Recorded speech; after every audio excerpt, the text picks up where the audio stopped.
എന്നെ ഇഷ്ടപ്പെടുന്ന എന്റെ പ്രിയപ്പെട്ട ക്രിസ്ത്യാനികളെ, എന്നത്തെയും പോലെ ഇന്നലെയും ഉത്തരേന്ത്യയിൽ നമ്മുടെ സഹോദരന്മാർ എന്ന് പറയപ്പെടുന്ന ക്രിസ്ത്യാനികൾക്കെതിരെ നമ്മുടെ യഥാർത്ഥ സഹോദരന്മാരായ സംഘികളുടെ ശക്തമായ ആക്രമണം ഉണ്ടായിരിക്കുന്നു. വാവ്, വാട്ട് എ വാർത്ത! നമ്മുടെ സംഘികൾക്ക് ഇഷ്ടപ്പെടുന്ന ഏതൊരു വാർത്തയും നമ്മൾ ക്രിസ്ത്യാനികൾക്കും വളരെ സന്തോഷമുണ്ടാക്കുന്ന വാർത്തയാണ്. പക്ഷെ മാധ്യമങ്ങൾ, കേരളത്തിലെ മാധ്യമങ്ങൾ അതിനെ വളരെ മോശമായ രീതിയിൽ, നമ്മളെ സംഘികൾക്ക് നേരെ മോശമായ രീതിയിൽ അറ്റാക്ക് ചെയ്യുന്ന സംഭവം ഞാൻ ശ്രദ്ധയിൽപ്പെട്ടിട്ടുണ്ട്. ആ ശ്രദ്ധയിൽപ്പെട്ട കാര്യം നിങ്ങളിലേക്ക് എത്തിക്കാനാണ് ഞാൻ വന്നിരിക്കുന്നത്. എന്തായാലും നമുക്ക് സംഘികളുടെ കൂടെ മാത്രമേ നിൽക്കാൻ പാടുള്ളൂ. നമ്മുടെ സഹോദരന്മാർ എന്ന് പറയപ്പെടുന്ന ഈ ക്രിസ്ത്യാനികൾക്ക് വേണ്ടി നമ്മൾ സംഘികൾ എന്തിനു വെറുതെ സമയം കണ്ടെത്തുന്നു? എന്തിനു കണ്ടെത്തുന്നു? ഒരു കാര്യമില്ല. നമുക്ക് ആ വാർത്തയിലേക്ക് കടക്കാം. വരൂ. ഛത്തീസ്ഗഡിലെ ദുർഗിൽ മനുഷ്യക്കടത്ത് ആരോപിച്ച് 2 മലയാളി കന്യാസ്ത്രീകളെ അറസ്റ്റ് ചെയ്തു എന്നൊരു വാർത്ത വരുന്നുണ്ട്. കണ്ണൂർ തലശ്ശേരി ഉദയഗിരി ഇടവക സിസ്റ്റർ വന്ദന ഫ്രാൻസിസ്, അങ്കമാലി എളവൂർ ഇടവക സിസ്റ്റർ പ്രീതി മേരി എന്നിവരാണ് അറസ്റ്റിലായത്. അതിനെന്താ നിങ്ങൾക്ക് എന്താ? ഇനി നമുക്ക് സംഘികൾക്ക് യാതൊരു കുഴപ്പമില്ല. നിങ്ങൾക്ക് എന്താ പ്രശ്നം? വെറുതെയെങ്കിലും ഇങ്ങനെ വെറുതെ വാർത്തയാക്കാം, ഒരേ വാർത്തയാക്കില്ല.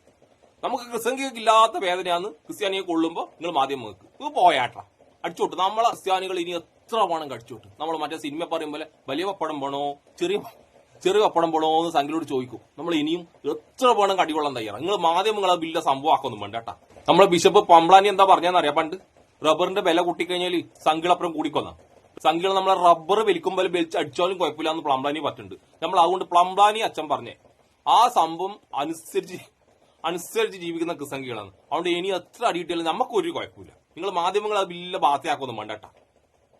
നിർബന്ധിത മതപരിവർത്തനവും മനുഷ്യക്കടത്തും നടത്തുകയാണെന്ന് ആരോപിച്ച് ബജരംഗദൾ പ്രവർത്തകർ റെയിൽവേ സ്റ്റേഷനിൽ പ്രതിഷേധമുയർത്തുകയായിരുന്നുവെന്ന് ക്രൈസ്തവ സംഘടനകൾ ആരോപിക്കുന്നു. ഈ ക്രൈസ്തവ സംഘടനകൾ പറയുന്നില്ല, നിങ്ങൾ എന്തിനാ വിശ്വസിക്കുന്നത്? നമ്മൾ സംഘപരിവാർ പറഞ്ഞില്ലേ മനുഷ്യക്കടത്താന്ന്, അത് വിശ്വസിച്ചോളൂ. കാരണം നമ്മൾ സംഘപരിവാർ ഇത് നാവെടുത്തിട്ട് ഇത്തിരി കാലത്തിനടുക്ക് എന്തെങ്കിലും സത്യമായ കാര്യം പറ്റണ്ട, അല്ല സോറി കള്ളത്തരം പറ്റണ്ട. വെറുതെ ക്രിസ്ത്യൻ സംഘടനകൾ അങ്ങ് പറയുന്നത് നിങ്ങളങ്ങ് വിശ്വസിക്കണം. സംഘപരിവാർ എന്ത് പറഞ്ഞോ അത് നിലം തൊടാണ്ട് നമ്മൾ ക്രിസ്തംഗികൾ വിഴുങ്ങും. അതുപോലെ മാധ്യമങ്ങളും വിഴുങ്ങിക്കൊള്ളു. ഇങ്ങോട്ട് ആദ്യം ഭർത്താനും വേണ്ടട്ടാ. നിർബന്ധിത മതപരിവർത്തനം അതേപോലെ മനുഷ്യക്കടത്ത് നടത്തി എന്നൊക്കെയാണ് ഇവരുടെ പേരിലുള്ള ആരോപണം. അത് ബജരംഗദൾ പ്രവർത്തകർ കൊടുത്ത കേസിലാണോ? ഇവരിപ്പോഴും പോലീസ് സ്റ്റേഷനിൽ തന്നെയാണോ ഉള്ളത്? അരുൺ, നിലവിൽ ഇവർ ഇപ്പോഴും പോലീസ് സ്റ്റേഷനിൽ തന്നെയാണ് ഉള്ളത് എന്ന വിവരമാണ് പുറത്തേക്ക് വരുന്നത്. അങ്ങനെ ഒരിക്കലും വരാൻ സാധ്യതയില്ല. പോലീസ് സ്റ്റേഷനിൽ ഒരു കാരണവശാലും അവരിരുത്താൻ പാടില്ല. എത്രയും പെട്ടെന്ന് ആ ക്രിസ്ത്യാനികളെ പോലീസ് സ്റ്റേഷനിൽ പുറത്തിടണം. പുറത്ത് കൊണ്ടുവന്നിട്ട് ഉത്തരേന്ത്യയിലെ നമ്മളെ കലാപരിപാടിയായ നമ്മുടെ സംഘിയുടെ സ്ഥിരം കലാപരിപാടിയായ ആൾക്കൂട്ട മർദ്ദനം ആ ക്രിസ്ത്യാനികൾക്ക് നേരെ ശക്തമായി പ്രയോഗിക്കണമെന്ന് ഇവിടെ ഇരുന്നു കൊണ്ട് ക്രിസ്ത്യാനികൾക്ക് വേണ്ടി ഞാൻ പറയുകയാണ്. ഒന്നും നോക്കണ്ട, ഡമ്പലം നോക്കണ്ട.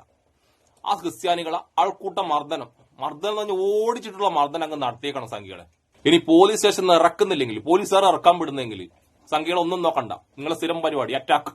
സ്റ്റേഷനിൽ കയറിക്കൂടാ, എന്നിട്ട് അവിടുന്ന് അവരെങ്ങ് എടുത്ത് പുറത്തു കൊണ്ട് നീക്കുക. നല്ല കൊടുത്തോളെ. ഇനി മേലിൽ വേണ്ടാത്ത പരിപാടി നടത്താൻ പാടില്ല. എത്രയും പെട്ടെന്ന് നമ്മൾ സംഘികൾ അവിടെ എന്താണോ പറയുന്നത് അതുപോലെ സംഘിയായി ജീവിച്ചോളാം. അല്ലാണ്ട് നമ്മൾ ക്രിസ്ത്യാനികളാണെന്ന് പറഞ്ഞിട്ട് വെറുതെയെങ്കിലും നമ്മൾ ക്രിസ്തംഗികളെ വില കളയാൻ നിൽക്കല്ലേ. നമ്മളെ ക്രിസ്തംഗി കാർഡിന് തീട്ട വിലയുണ്ട്. തീട്ടത്തിന്റെ വില നിങ്ങൾ കളയാൻ നിൽക്കാൻ പാടില്ല ക്രിസ്ത്യാനികൾ, ഞാൻ പറയുന്നു.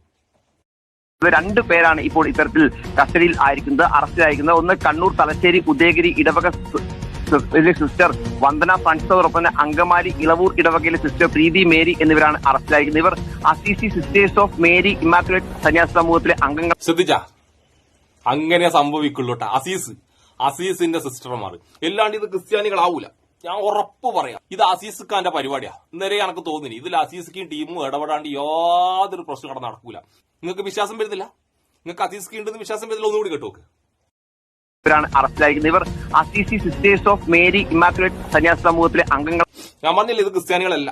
ക്രിസ്ത്യാനികൾ ആ പരിപാടിക്ക് നിൽക്കൂല. ഇത് അസീസ്, ഇത് മുസ്ലിം ടീമും. ഞാൻ പറഞ്ഞില്ല എല്ലാ മുക്കിലും മൂലക്കും നിന്നിട്ട് അസീസ് ഖാന്റെ തട്ടുകിടാം, അസീസ് ഖാന്റെ ചായപ്പൊടിയ, അസീസ് ഖാന്റെ കോഴിപ്പൊടിയ. ഇതിപ്പോ അസീസ് ഖാൻ ഉണ്ടല്ലോ, നമ്മൾ ആടുന്ന് മനുഷ്യക്കടത്ത് നടത്താൻ വേണ്ടിട്ട് അസീസ് ഖാന്റെ മനുഷ്യക്കടത്ത് നടത്താം. ഇത് അന്വേഷണം വേണം. ഇത് നമ്മൾ അമിത്ഷാനോട് പറയണം. ശക്തമായി ഇതിനെതിരെ അന്വേഷണം വേണം. വെറുതെ എല്ലാം നമ്മൾ ക്രിസ്ത്യാനികൾക്ക് നേരെയാണ്. ക്രിസ്ത്യാനികൾ കിട്ടി ഉളുപ്പില്ലാണ്ട് അടക്കിടക്കിയത് നമ്മളെ ക്രിസ്ത്യാനികളെ വില കളയാൻ വേണ്ടി, തീട്ടത്തിന്റെ വില കളയാൻ വേണ്ടിട്ട് ആടുന്ന് ഇങ്ങനെ വാങ്ങിക്കെട്ടുന്നു. അതുകൊണ്ട് ഇതിന്റെ പിന്നിൽ പ്രത്യേകിച്ച് അസീസ് ഖാൻ ടീമും അസീസ് ഖാന്റെ അപ്പുറം ആരൊക്കെ ഉണ്ടെന്ന് വെച്ചാൽ ഓരോരാളെയും പിടിച്ച് കൊണ്ടുവന്നിട്ട് ഈ പൊതുസമൂഹത്തിന്റെ മുന്നിൽ വെക്കണം. പൊതുസമൂഹത്തിന്റെ മുന്നിൽ വെച്ചിട്ട് നമ്മൾ ക്രിസ്ത്യാനികൾക്ക് നേരിട്ട് ഈ അപമാനം മാറ്റിത്തരണമെന്ന് വ്യക്തവും ശക്തമായിട്ട് ഞാൻ എന്റെ സംഘപുത്രന്മാരോട് അപേക്ഷിക്കുകയാണ്. അല്ലെങ്കിൽ തന്നെ ഒരൊറ്റ കുട്ടിയില്ല പോലും. നമ്മളെ പ്ലാമ്പാന്റെ കണ്ടിട്ട് ഇന്നലത്തെ പ്രസംഗം കേട്ടിന 18 വയസ്സാകുമ്പോൾ പ്രേമിക്കുക, 25 വയസ്സാകുമ്പോഴത്തേക്ക് കല്യാണം കഴിക്കുക, പ്രത്യുൽപാദനം അങ്ങ് നടത്തുക. കാരണം ക്രിസ്ത്യാനികള് പ്രാർത്ഥിക്കാൻ പോയില്ലെങ്കിൽ പ്ലാമ്പാനിക്ക് കിട്ടൂല. മുന്നോട്ട് പോണ്ടേ. അതിന്റെ അടക്കാതെ അസിസ്കിന്റെ ടീം വന്നിട്ട് ഉള്ള ആളെ കുറിച്ച് നിങ്ങൾ കുറെ ഇല്ലേ അസിസ്ക പങ്കന്മാർ? എത്ര സിസ്റ്റർമാരുണ്ട് ലോകത്ത്? ഒത്തിരി സിസ്റ്റർമാരല്ലേ. പിന്നെ നിങ്ങൾ നമ്മളെ സിസ്റ്റർമാരെ കൊണ്ടുപോകേണ്ട ആവശ്യം എന്നാ? എന്റെ പേര് വെച്ച് നമ്മളെ ക്രിസ്ത്യാനികൾ ഈ കേരളത്തിൽ വല്ല പറയും ക്രിസ്ത്യാനികളെ കണ്ട ക്രിസ്ത്യാനികളാണ് ആടെ ക്രിസ്ത്യാനികളെ കടിയിട്ട് നമ്മൾ ക്രിസ്ത്യാനികൾ മിണ്ടുന്നില്ലെന്ന്. ഇതെന്താ മിണ്ടാതെ? ഇതിന്റെ പിന്നിൽ അസീസും ടീമുണ്ട്, ഒരുപാട് ടീമുണ്ട്. അസീസ് മാത്രമല്ല, ഖാദറുണ്ട്, മുസ്തഫയുണ്ട്, അങ്ങനെ എത്ര മുസ്തഫക്കാന്റെ ടീം എന്നെല്ലാം പറഞ്ഞില്ല ആടെ എത്ര. നിങ്ങൾക്ക് അറിയാതെ അമ്മാര് പ്രശ്നങ്ങൾ നടക്കുന്ന ഒത്തിരിയുന്നില്ല. അതുകൊണ്ട് വെറുതെ നിങ്ങൾ ക്രിസ്ത്യാനികളുടെ തലയിൽ കയറാൻ നിൽക്കണ്ട. ക്രിസ്ത്യാനികൾക്ക് കിട്ടിക്കഴിഞ്ഞാൽ നമുക്ക് ക്രിസ്ത്യാനിക്ക് ഒരു പ്രശ്നമില്ല. പക്ഷെ അസീസ്കിൻ ടീം അവിടെ ഇടപെട്ട് കഴിഞ്ഞാൽ നമ്മൾ ക്രിസ്ത്യാനിയോട് കൂടെ നോക്കും. കാരണം അസീസ്, ഖാദർ, മുസ്തഫ എന്നീ പേരുകൾ കിട്ടി കഴിഞ്ഞാൽ നമ്മൾ ക്രിസ്ത്യാനികൾക്ക് ഇങ്ങനെ വിറക്കും. അപ്പൊ നമ്മൾ സംഖ്യയുടെ കൂടെ കൂടും. അതുകൊണ്ട് പ്ലാംപ്ലാനി അച്ഛൻ പറഞ്ഞ പോലെ റബ്ബറിന്റെ വില കൂട്ടിക്കഴിഞ്ഞാൽ നമ്മൾ സംഖ്യകളൊപ്പം കൂടും. അത് എന്തിനാന്ന് വെച്ചാൽ അസീസിന്റെ ടീമിന് റബ്ബറിന്റെ കച്ചവടം നിർത്തിക്കാൻ വേണ്ടിട്ട് തന്നെയാണ്. അത് മനസ്സിലാക്കണം കേട്ടോ. നിങ്ങൾ വെറുതെ മാധ്യമങ്ങൾ ഇടാൻ വന്നിട്ട് ഇങ്ങനെ കക്കാന്ന് അടിച്ചിട്ട് കാര്യമില്ല. നടക്കുന്നത് ഇതാണ്. ഇനി ക്രിസ്ത്യാനികൾക്ക് തന്നെയാണ് ഉത്തരേന്ത്യയിൽ നിന്ന് കിട്ടുന്നതെങ്കിൽ നമ്മൾ ക്രിസ്ത്യാനികൾക്ക് കുഴപ്പമില്ല. നമ്മൾ ക്രിസ്ത്യാനികൾ അങ്ങ് സഹിച്ച്. അതുകൊണ്ട് മേലിൽ കണ്ട അസീസും ഖാദറും ജബ്ബാറും ചെയ്ത കുറ്റത്തിന് നമ്മളെ ക്രിസ്ത്യാനികളെ മേലെ കയറാൻ വരാൻ പാടില്ല. അപ്പൊ എന്നെ ഇഷ്ടപ്പെടുന്ന എല്ലാവർക്കും എന്റെ അസീസ്കാക്കും എന്റെ ഒരു നല്ല സുലാൻ.